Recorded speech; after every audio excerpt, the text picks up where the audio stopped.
Avec cette campagne annuelle qu'a organisée La Liberté, les sacs de compassion, bien tout ça vient avec la participation de différents partenaires de la communauté. Et puis j'accueille pour cette deuxième partie ici deux invités spéciales qui font partie de ce projet. D'abord Dominique Philibert qui est à la direction des communications de Réseau Compassion. Bonjour Dominique. Bonjour Caroline. Et nous avons aussi la participation ici de Mireille Casadi, directrice des services aux élèves par intérim pour la DSFM. Bonjour Mireille. Bonjour Caroline. D'abord, parlons de l'importance de participer en tant que partenaire pour un projet comme les sacs de compassion. Dominique, commençons avec vous parce que Réseau Compassion est un très grand partenaire de ce projet ici, dont le titre les sacs de compassion, ça rentre très bien dans ce projet. On ne pouvait pas vraiment dire non, hein? Non, exactement, mais parlons de l'importance d'un projet comme celui-là qu'organise La Liberté. Bien, on le sait, de plus en plus dans la communauté, les besoins sont grandissants. Les gens ont de la difficulté à rejoindre les deux bouts. Et le réseau Compassion Network, bien, c'est ça notre mission et notre vision, c'est de supporter les gens là où sont les besoins les plus grands dans la communauté. Alors, c'est difficile pour nous de dire non à un si beau projet qui vient en aide aux plus démunis. Alors, c'était un oui. Et vous êtes là depuis le début, depuis il y a déjà presque 10 ans, là, je crois. Non, je ne pense pas. Comme les sacs de la compassion, je ne sais pas ça fait combien de temps, hein, mais moi, je dirais que depuis que moi, je suis au Réseau Compassion, ça fait 4 ans. Là. Okay. J'ai l'impression que ça fait au moins 4 ans, mais d'accord. Je suis pas sûre avant moi là, s'il y avait... D'accord, mais quand même plusieurs années. Oui, ouais. Je pense. C'est ça. Et à côté de la DSFM, Mireille, pour les écoles, on voit qu'il y a aussi la participation par rapport aux élèves qui veulent peut-être aussi appuyer la communauté pendant ces temps ici? Oui, c'est ça. Alors, nos écoles sont aussi des écoles communautaires, donc le partenariat avec la communauté est très important. Et quand on regarde au plan stratégique de la DSFM, on a le côté bien-être, le côté communautaire. Alors, ça vient vraiment répondre à ce besoin-là. Puis, les élèves sont toujours très intéressés à pouvoir participer, à aider, à contribuer dans leur communauté.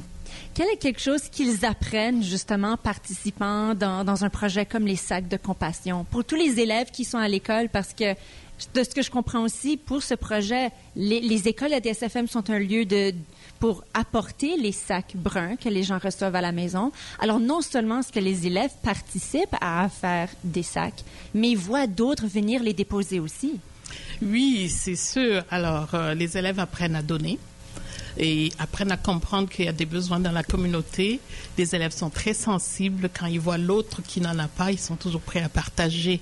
Donc, ça vient répondre à un très bon besoin. Évidemment, ils sont aussi accompagnés par les enseignants. Notre personnel connaît très bien la communauté et ils sont toujours très prêts à aider, à pouvoir appuyer la communauté. C'est ça. Qu'est-ce qu'on aime d'un projet comme les sacs de compassion? Parce que à ce temps-ci de l'année, c'est le temps des fêtes. On pense beaucoup à c'est le temps de donner, c'est le temps de peut-être aider des organismes avec des paniers de Noël, par exemple. Avec la structure du projet des sacs de compassion, les sacs bruns qu'on reçoit à la maison, qu'est-ce qu'on aime de la façon que ça fonctionne pour rejoindre les gens de la communauté? Je pense pour moi, c'est une façon de voir... aux privilèges qu'on a. Et quand on a cette capacité-là de donner, quand on se pose pas trop de questions sur qu'est-ce qu'on met dans notre panier d'épicerie, puis payer la facture d'électricité, eh bien, c'est là où tu dis, OK, ben il y a des gens qui sont pas dans la même situation et puis c'est important de se rallier en tant que communauté pour appuyer ces gens-là. Mm-hmm. Pour moi, c'est quelque chose qui... comme vous le disiez justement, comme c'est quelque chose qui est important qu'on apprenne aux enfants aussi. Hein? Et il y a beaucoup des enfants dans les écoles. Moi, j'ai 2 enfants qui sont à l'école de la DSFM. Et il y en a qui sont privilégiés, il y en a qui ont absolument tout ce qu'ils ont besoin. Et il y a certains de leurs amis dans la classe que c'est absolument pas la situation. Alors que ce soit pour les paniers de Noël ou que ce soit pour les sacs de la compassion, je pense que ça l'apprend aux gens dans la communauté, les petits et les grands, que c'est important de reconnaître quand on est privilégié puis d'ouvrir son cœur à donner. Oui, absolument. Et pour vous, Mireille? Ben oui, je pense que nos élèves sont très connaissants de leur communauté. Ils apprennent à donner, mais il y en a aussi qui apprennent à recevoir. Parce qu'évidemment, les jeunes sont toujours très sensibles par rapport aux autres, en disant, ben moi j'en ai, mais mon ami n'en a pas. Donc ils sont toujours très prêts à pouvoir partager. Donc c'est très important de pouvoir passer à travers cette activité-là, de pouvoir savoir que c'est le moment de donner, c'est le moment où est-ce qu'on pense aussi aux autres. Oui, on en a, puis on peut partager. Alors, c'est ça un peu le message. Puis, notre personnel est très sensibilisé aussi par rapport à ça. Puis, c'est comment accompagner les élèves.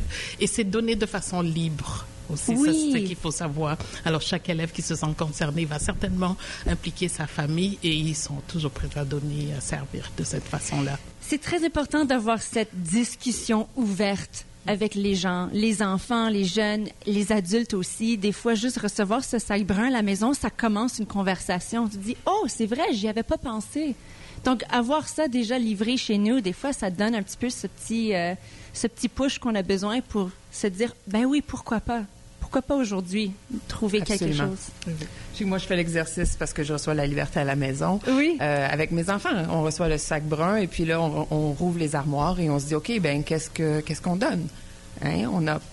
On n'a pas besoin de tout ce qu'il y a dans l'armoire. On en a plus que la majorité. Alors, qu'est-ce qu'on donne? Qu'est-ce qu'on partage aujourd'hui? Et bon, dans mon cas, moi, là, les sacs reviennent au réseau Compassion Network parce qu'on est aussi un centre de dépôt. Ce que je fais, moi, une fois qu'on a tous nos sacs de remplis au réseau Compassion Network, eh bien, moi, je les amène au Centre Flavie, qui est un de nos organisations membres. Et là, c'est les familles, encore une fois, qui sont là-bas, qui peuvent se prévaloir du contenu des sacs. Alors, c'est touchant. Ça met les choses en perspective. Je pense que c'est une bonne façon de se sentir un peu mieux durant le temps des fêtes où on est tellement dans l'abondance. Alors, pour moi, il faut que l'abondance aille dans les deux côtés, là. Tout à fait. Ouais, c'est ça. Eh bien, écoute, j'aimerais vous remercier tous les deux. Mireille Kazadi de la DSFM, Dominique Philibert de Réseau Compassion Network. Merci beaucoup de participer en tant que partenaire communautaire pour le projet des sacs Compassion ici à la Liberté. Mon plaisir. Merci à vous.